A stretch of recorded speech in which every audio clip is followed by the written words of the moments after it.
You're listening to the Jewish Entrepreneur Podcast with Debbie Sasson, episode 157. Welcome to the Jewish Entrepreneur Podcast. I'm your host, Debbie Sasson. I went from being a financial advisor, author, and chronic under-earner to building my business to six figures as a financial planner and money mindset coach, and then onto multiple six figures as a full-time money and business coach.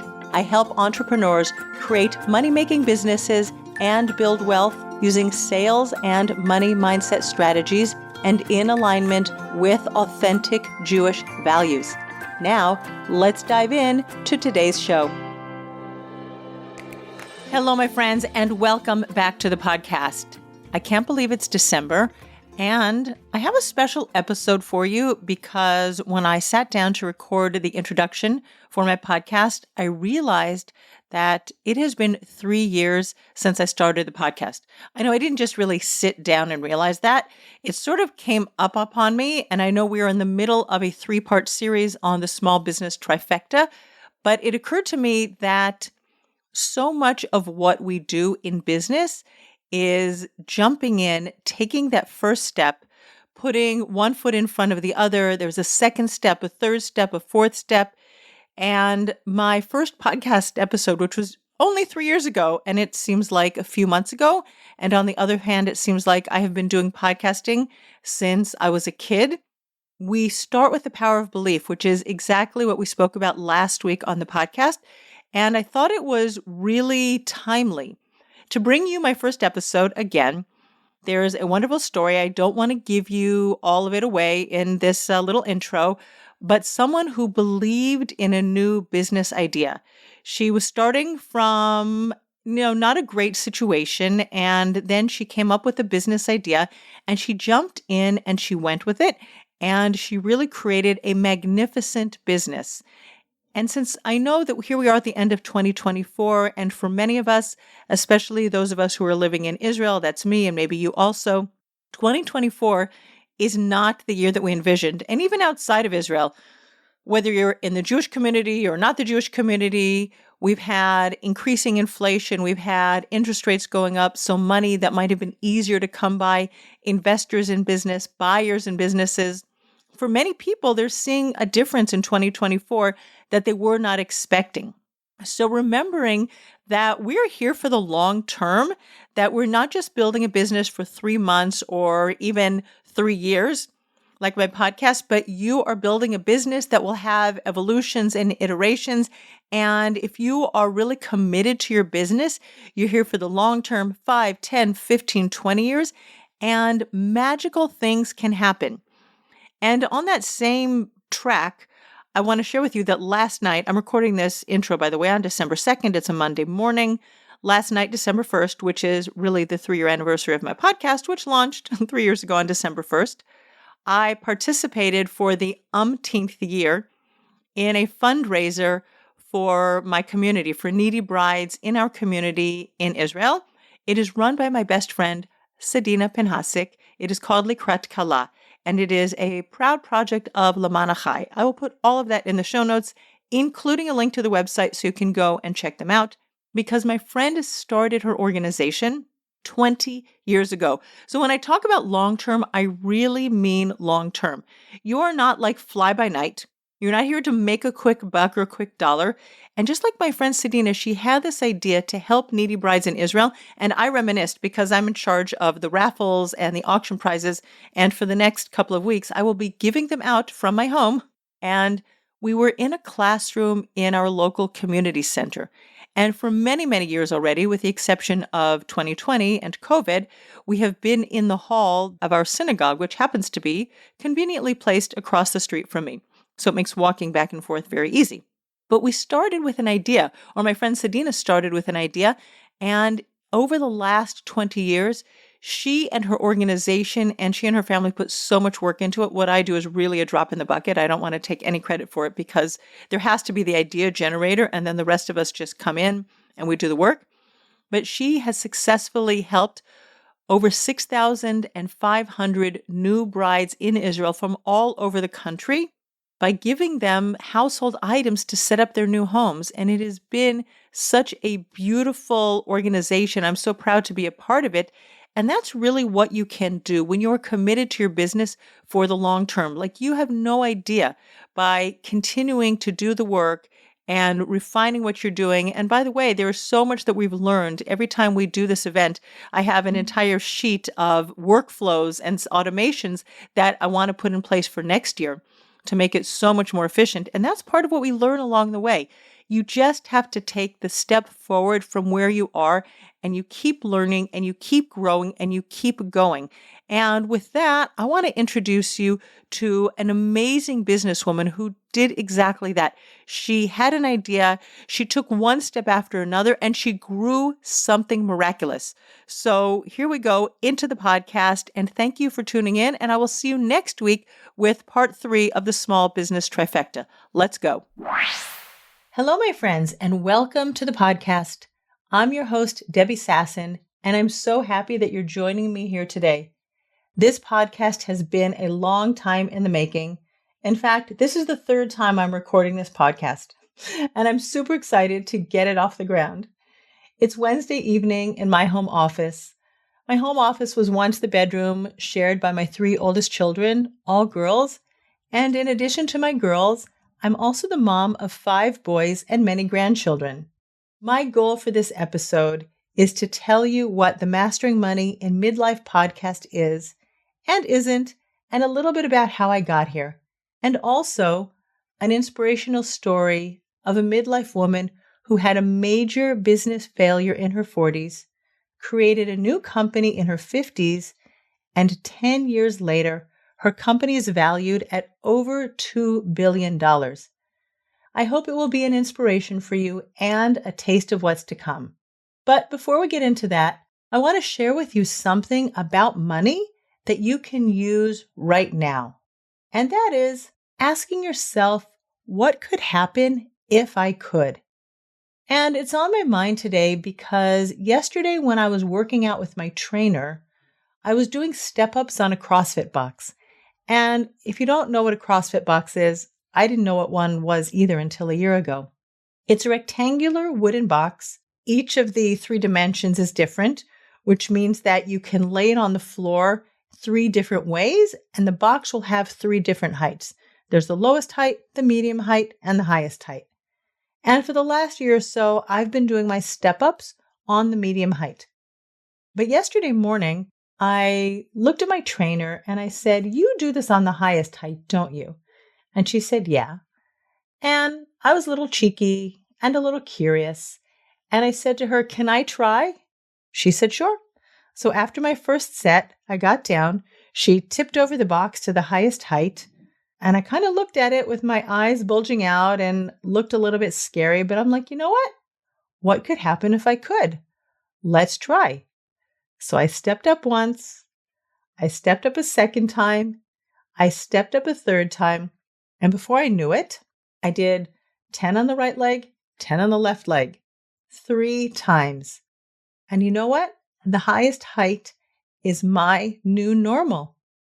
And I think that's a great metaphor for money. Asking yourself, what could happen if I could?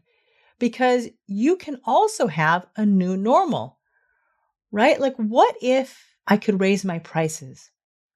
What if I could change the terms of payment and all my clients would pay me up front so I wouldn't have to chase after money? Or what could happen if I could invest more money? Or maybe what could happen if I could earn more money and donate more money and make a bigger impact in the world? Because maybe there are things you're not thinking about, or you're not doing with your money, or you're thinking today it's not a possibility. I can't do that. It's not my job. We don't do those kind of things. People will laugh at me or think I'm nuts if I try to do that with my money. Or maybe your partner's used to handling certain things with money in your life, or your accountant or your investment manager. They've been the ones who've been taking care of money and making the decisions. Kind of like my trainer was making the decision for me about doing step-ups on the medium height. But maybe if you would ask yourself, what could happen if I could, you too could have a new normal. Because when we're just letting things continue the way they've always been happening and not thinking that there's any other possibility, and we don't ask the questions, we kind of keep ourselves stuck exactly where we are, right? And if you're thinking, I don't know how, that's going to keep you status quo. But that thought is really optional. It's just a sentence in your mind. And what could happen if I could is just as optional. So if there's something to do with your money that makes you scared a little bit, anxious, makes your eyes bulge out, or you feel some clenching in your stomach, ask yourself, what could happen if I could? And that's how I got to recording this podcast, which I'm recording for the third time. Because nearly a year ago, I asked myself, what could happen if I could do a podcast? And I have to say, I was a little bit scared and I put it off for many, many months. But here I am today doing the thing that I put in my mind and thought, what could happen if I could? And I want you to come here and feel possibility, feel inspired, feel uplifted, maybe even challenged or fascinated by how you can think about money and do money in new ways. And also to believe that everything you've done with money until now is perfect, divinely guided. It's exactly the way it should be. The way you earned money and spent money, saved money, didn't save money, the way you've invested or shared or donated money in the world. And there's more growth and discovery and potential and mastery for you and for your money. So let's dig into that word mastery. Mastery is the result of a process.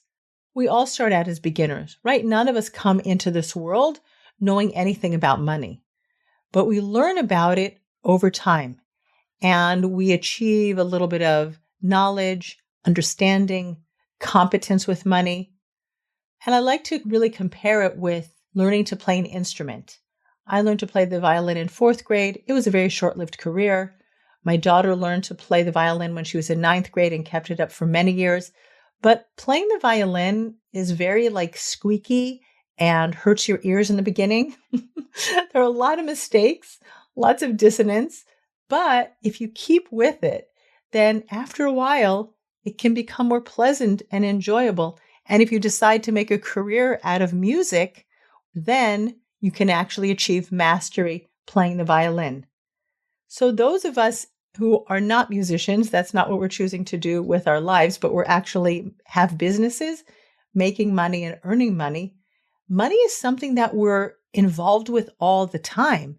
And even if you don't have your own business, money is something that you're involved with all the time. We receive money, pay money, save money. It's just part of our life. So in the beginning, when you were little, maybe you got an allowance or birthday money from your parents or your grandparents, and you were a beginner. You could have saved some, or maybe you donated, or maybe you bought some trinkets at the local shop or candy like most kids do. And then when you got older, you understood more about money, and maybe you did some babysitting, or you mowed a lawn, or you walked some dogs, or you worked in an ice cream store. And then you got to be even more proficient with money because you were now figuring out how to earn money. And then you might have actually gotten a job in your 20s or 30s, and there might have been a retirement plan that was connected with that. And then there was more types of money in your life than when you were that little kid just with the allowance.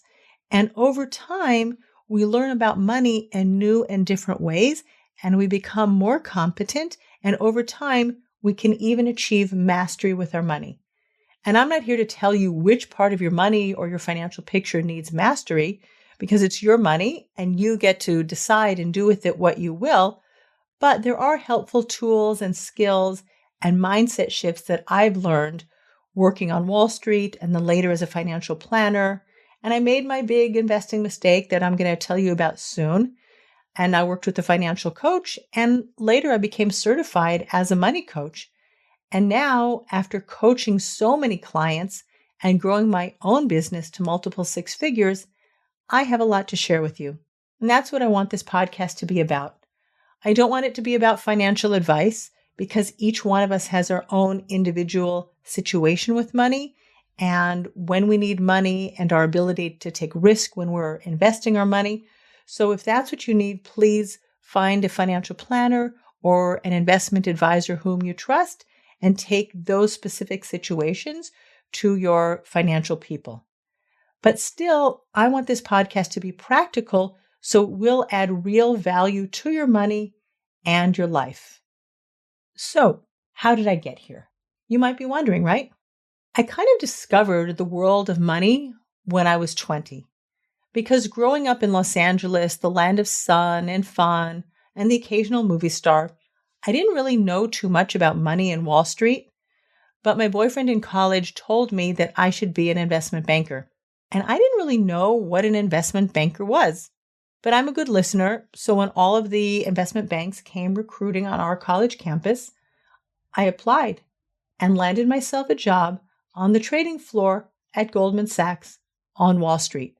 So I like to say that I grew up on Wall Street because that's where I really moved from being a beginner or novice around money to that next level of competency. And I worked on the fixed income trading floor for 3 years. And fixed income is fancy financial jargon for debt. And in a future episode, I'll share my thoughts about debt with you. And then when I moved to Israel over 30 years ago, I worked for the central bank, the Bank of Israel, co-managing the country's portfolio of foreign currency reserves. And then my second growth spurt around money happened 19 years ago. My husband was diagnosed with cancer. Thank God he's fine today, 100%. Remission, it's not even something that we think about. But at that time, it was very, very stressful for our family. I was the mom of 6 kids. My youngest was nursing. I would go to work every day and also visit my husband in the hospital when he was there having his treatments. And then after a few months, he completed his treatments. Everything was good. And 2-3 months later, my mother-in-law, my husband's mother, passed away unexpectedly, within a week. And those were 2 big moments of awakening for us. And especially as the parents of young children, we realized that our financial house was not in order. Like, what would happen if? And we realized we better do something in case of emergency. And there were things that we did that were good. Like, we had savings accounts for all of our children because that was something that we knew we were supposed to do. We were being responsible about that. But there were other things that we weren't paying attention to. So as the financial person in the family, I was the one with more background, I started looking into our financial stuff. And I discovered 3 things. The first thing was my retirement plan that I had with Goldman Sachs had been languishing in a low interest earning account for nearly 20 years. And it was a real shame because that money could have been invested in the stock market where it would have compounded and multiplied in value over and over and over again. So we really lost a lot of money by not investing properly. The second thing we uncovered was money that we had invested with an investment manager was being churned. And that means that the investment manager was buying and selling and buying and selling. He was doing a lot of trading in the account. And every time he did a trade, it cost us commissions.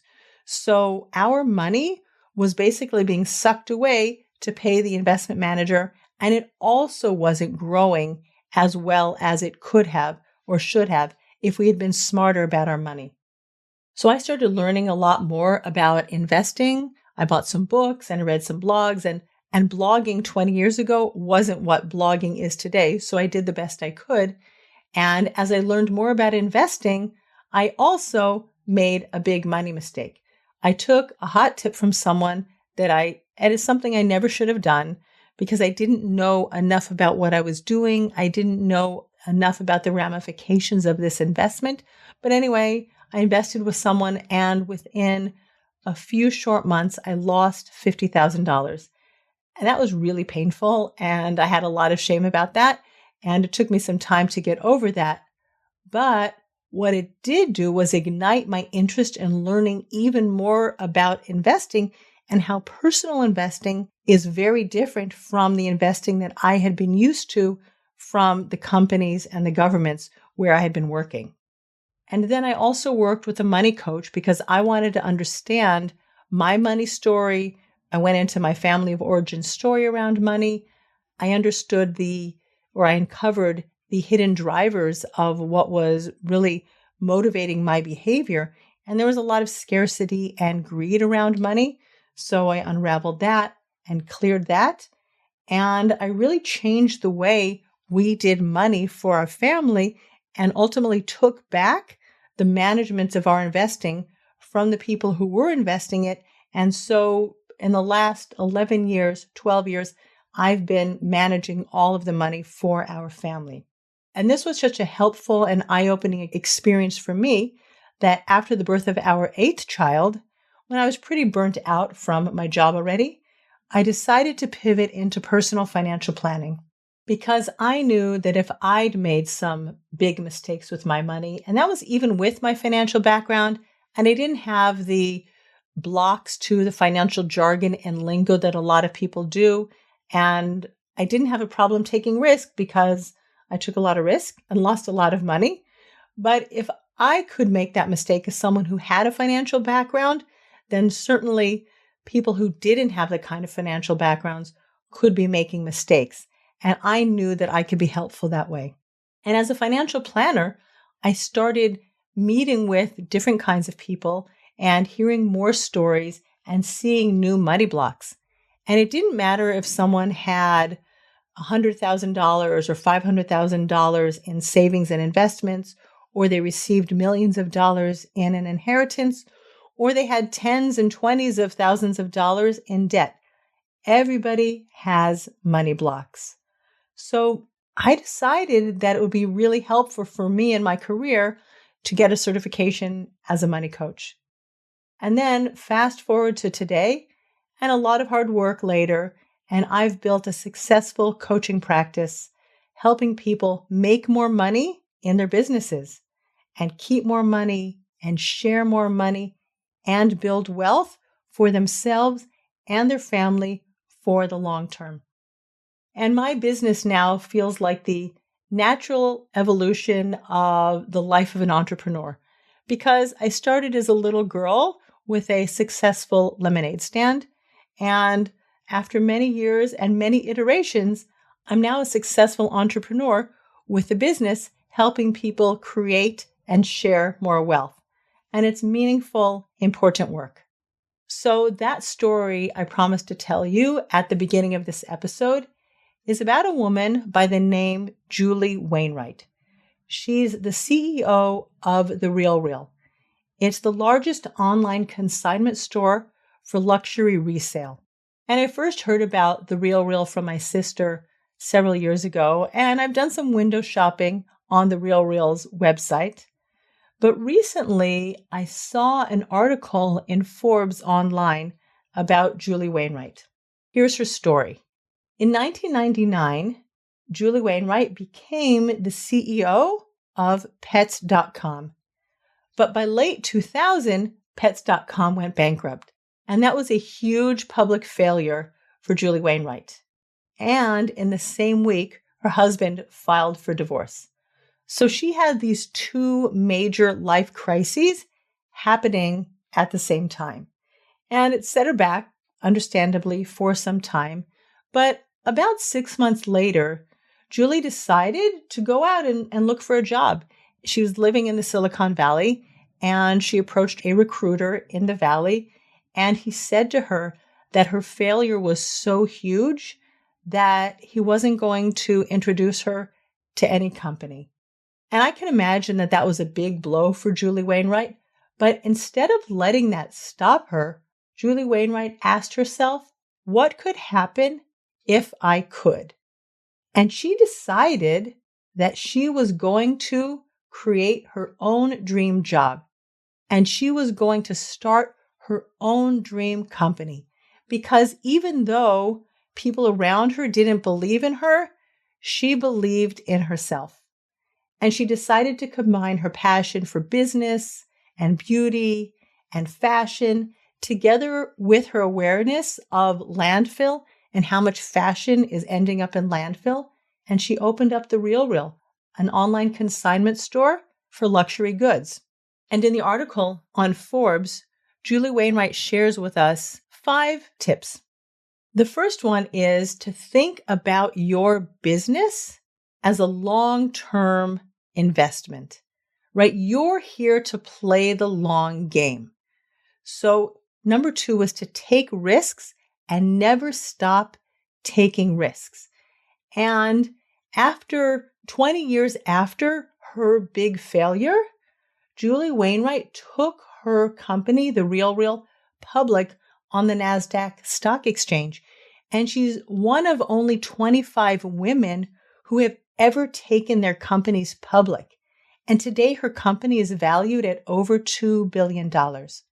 And the third piece of advice she gives us is that you will have setbacks, right? Businesses don't grow in a straight line. There are going to be ups and there are going to be downs, but never give up. And the last piece of advice she gives us is to take care of your body and your spirit, because those are the things you're going to need most to support you in your journey as a businesswoman. So in the spirit of Julie Wainwright, who reinvented herself and reinvented money at the age of 53, I encourage you to do the same. Learn more about money. Take risks. Stretch yourself beyond what you think you're capable of doing today. Ask yourself, what could happen if I could? And play the long game. All right, my friends, that's what I have for you today. Thank you so much for listening in to today's podcast episode. I know it's one of my favorites from the good old days, back in the day when I started my podcast. And I bet you can even hear in my voice that I don't speak as fluidly as I do today. We all start where we start, and there was it was a little bit awkward for me to speak into a microphone back in the day. I was reading a script. Maybe you could tell, maybe you can't, I don't know. But anyway, we do improve. Like fine wines, we improve with age. So here I am speaking much more comfortably, I hope you think so, into the mic. Last piece of news, I want to let you know that I will be participating in a Hanukkah bundle at the end of December.